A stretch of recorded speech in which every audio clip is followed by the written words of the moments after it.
Late 1700s, the United States was a young, vulnerable nation with a terrifying problem. It couldn't defend itself. If a war broke out, the American military relied on muskets that were handcrafted by master blacksmiths. Because every trigger, hammer, and barrel was filed by hand, no two guns were identical. If a tiny spring snapped on the battlefield, the soldier couldn't just swap it out. The entire weapon became a useless stick of wood and iron. Enter Eli Whitney. While most history books focus on his invention of the cotton gin, his true contribution to the American superpower status happened in 1798. The U.S. government, fearing a war with France, issued a desperate contract for 10,000 muskets.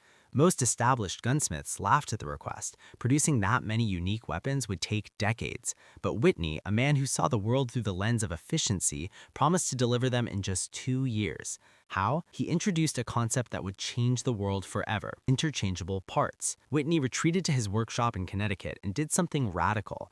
Instead of building one gun at a time, he built machines to cut metal parts to exact, identical specifications. He wasn't just making guns, he was building a system. To prove his theory to a skeptical President John Adams and Thomas Jefferson, Whitney famously walked into a meeting with a box of mixed-up parts. He invited the leaders to pick random pieces from the piles, a trigger here, a barrel there, and assembled a functional musket right before their eyes. The room went silent. They realized that if a part broke in the heat of battle, a soldier could simply grab a spare and be back in the fight in seconds. This was the birth of the American system of manufacturing. But the story doesn't end with muskets. Whitney's logic created a ripple effect that defined the 20th century. 100 years later, a young Henry Ford took Whitney's concept of identical parts and added a moving belt. By combining Whitney's precision with the assembly line, Ford made the automobile affordable for every American family. From the smartphones in our pockets to the engines in our jets, every mass-produced marvel we use today traces its DNA back to Eli Whitney's box of gun parts. He didn't just invent a better way to build a weapon,